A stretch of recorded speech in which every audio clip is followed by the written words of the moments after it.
কার নামে পাঠাবো সে কথা তো ক্লিয়ার এখনো করলেন না আমারে। কে এই কথা তোমার কয়বার কয়া লাগবি? আমার নামে পাঠাবি, আমার নামে। আরে এই সেটার কোশ্চেন আমাকে বারবার করে না তো। ও কোশ্চেন আগেও করেছি, মানে হয়েছে কি কাজের মধ্যে ব্যস্ততার কারণে নাম হচ্ছে ভুলে যাচ্ছি। যাই হোক অসুবিধা নেই, আপনার নামে পাঠানো তো সবচেয়ে সেফ, তাই না? হ্যাঁ সেই তো। হ্যাঁ। আর তাহলে তোমারটা? আমার কিছু লাগলে আমি আব্বার কাছে চাই নিব। আমিও আব্বার কাছেই চাই নেব।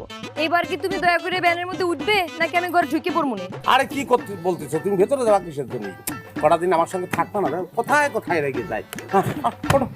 এটা ঠেলে রাখ। এ কথাটা দুলাভাইয়ের তো একটা জিনিস দিতে ভুলেই গেছি। দুলাভাই দাঁড়ান।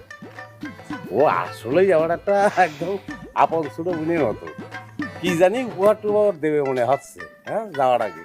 এই নেন দুলাভাই। উড়ি বাপ রে বাপ, হ্যাঁ যাওয়ার আগে হ্যাঁ অগ্রিম সিটি। আচ্ছা বিদেশ যাই পর্বটে ফটো কিরা আপনার চিঠি দিছে? এইটা এখানে সবাইরে খুলে পড়ে শোনান। এটা খুলে পড়ে শোনাবো।